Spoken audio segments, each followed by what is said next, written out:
Hola, ¿qué tal? Espero que se encuentren de lo mejor. He sentido que este cambio es como una reingeniería o un proceso de reaprendizaje, o sea, como modificar mis pensamientos y en verdad que lo ha sido. Entonces, nuevamente les quiero dar la bienvenida a este su canal. Agradezco mucho que estén mirando el contenido y considero que la mejor manera de entender la hermenéutica es a través de un ejemplo. Entonces vámonos directamente a las escrituras y va a ser en Mateo capítulo 7 versículo 24. Solamente un solo versículo, vamos a englobar dos términos que en lo personal me desafiaron y me hicieron ver que seguramente la mayoría de mis predicaciones están mal.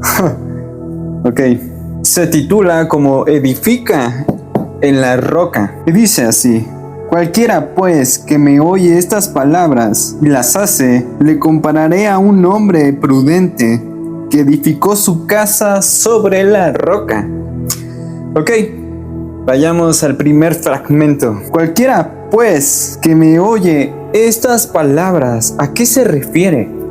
Cualquiera, pues, que oye estas palabras. Uno podría sintetizar o afirmar que se refiere a toda la palabra de Dios.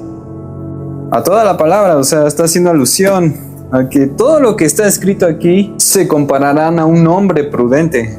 Pero la verdad es que no es así. Ahora, me gustaría ir a Mateo 5. Bueno, de hecho me gustaría ir a dos versículos antes, que es 4, 24 y 25. Dice: y se difundió su fama por toda Siria, y le trajeron todos los que tenían dolencia, los afligidos por diversas enfermedades y tormentos, los endemoniados, lunáticos y paralíticos, y los sanó. Y le seguía mucha gente de Galilea, de Decápolis, de Jerusalén, de Judea y del otro lado del Jordán. Aquí podríamos analizar que Jesús generó una gran multitud, ¿no? Y comenzaron a seguirle. Entonces creo que fue como un gran pretexto para empezar a argumentar la verdad. Entonces, en el capítulo 5 comienza con las bienaventuranzas, el sermón del monte, y empieza a explayar todo con base a este tema, que los invito a que lo indaguen. Después, en el versículo 13 habla acerca de la sal de la tierra, en el 14 la luz del mundo, en el 17 Jesús y la ley, en el 21 Jesús y la ira, en el 27 Jesús y el adulterio, en el 31 Jesús y el divorcio, en el 33 Jesús y los juramentos, en el 38 el amor hacia los enemigos. Nos vamos al capítulo 6, Jesús y la limosna, en el 5 Jesús y la oración, en el 16 Jesús y el ayuno, 19 tesoros en el cielo, 22 la lámpara del cuerpo, Dios y las riquezas en el 24, en el 25 el afán y la ansiedad, y vamos al 7 en donde estamos. Entonces podríamos argumentar que realmente a lo que se refiere este fragmento con base a cualquiera pues que me oye estas palabras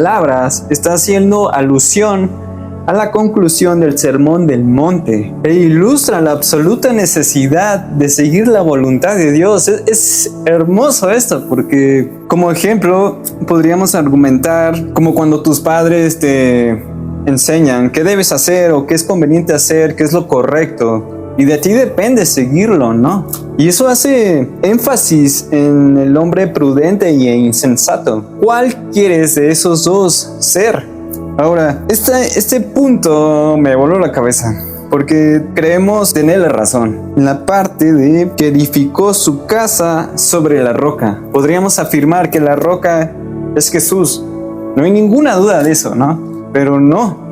En este caso se refiere a las enseñanzas anteriores del Sermón del Monte en adelante, las que les leí con base a los títulos, que seguramente si ustedes abren su Biblia podrían analizarlas con profundidad y ver la importancia de este versículo, de la palabra, de esta parte de la Biblia como tal. Para poder entender ya de forma teórica la hermenéutica, hay 3 puntos clave en esto. La primera es que todos podemos interpretar. Todos. Cada uno puede dar énfasis de lo que considera que cree a qué se refiere la palabra de Dios. Como el ejemplo que vimos. Somos capaces de interpretar, tales como olores, sabores y pensamientos. La segunda, cuando no se comprende en su totalidad, simplemente demanda más estudio. Necesitamos estudio para poder comprender. Recuerdo que, como ejemplo en clases, hay una chica que habla inglés y le hicieron pasar enfrente y el profesor le hizo preguntas en español y le pidió que contestara en inglés. Y fue con cada estudiante prácticamente decir, hey, ¿qué dijo la chica en inglés? Y no todos sabían qué dijo, porque no todos entendemos el inglés, no todos hablamos inglés. Entonces requiere aprendizaje. Si queremos entender a esa chica, necesitamos aprender inglés.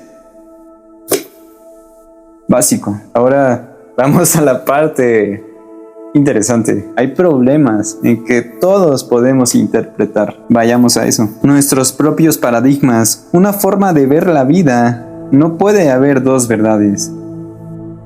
Eso es wow, porque no puede haber dos verdades. Segundo punto, esta va hacia la parte del pensamiento y es la precomprensión. Precomprensión. ¿Qué es eso? Hábitos mentales que el hombre comprende dentro de su mundo. De su mundo. O sea, es como resolver las cosas antes de entenderlas. Con tu propio criterio, sin ni siquiera saber a qué se refiere. La parte práctica. Todos interpretamos desde nuestro contexto de vida. ¿Qué es la hermenéutica entonces? Es la ciencia y el arte por medio de los cuales se determina el significado de un texto bíblico. Es una ciencia porque se basa en métodos y reglas. 1. La observación. ¿Qué dice este pasaje? Número 2. La interpretación. ¿Qué significa esto?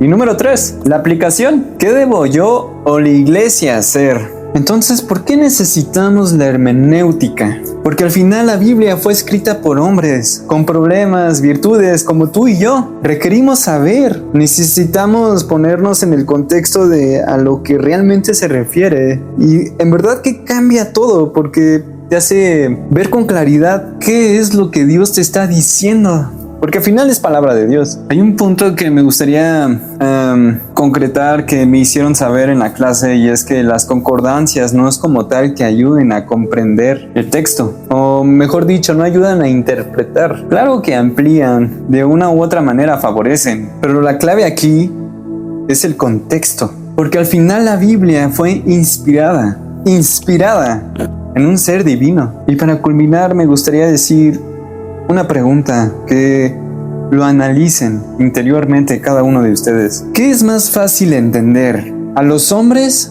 o a Dios? La Biblia fue escrita por hombres, pero ¿qué es más fácil interpretar o entender? ¿A los hombres o a Dios? Este tiempo ha sido muy hermoso. Creo que la mayor lección que he tenido en mi vida es vivir lo que leo. Porque de nada sirve saber si no lo haces. Influye mucho tu alimentación, claro, pero tienes que vivirlo, si no de ninguna manera lo vas a poder expresar. Es fácil, ¿no? De hecho, esto de hablar de Dios por las redes sociales me ha hecho mucho hincapié en eso, porque es como realmente lo que digo, lo hago.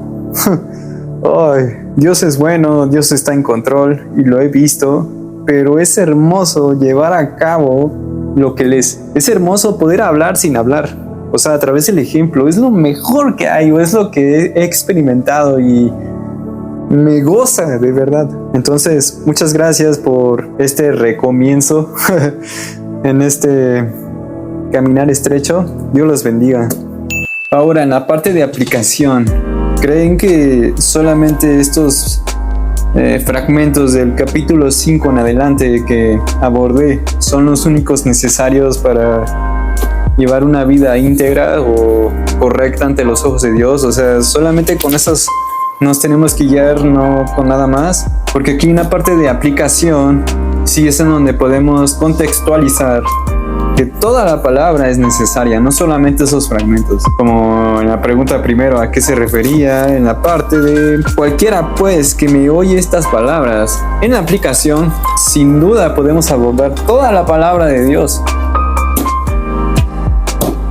Porque toda la palabra de Dios es indispensable en nuestra alimentación.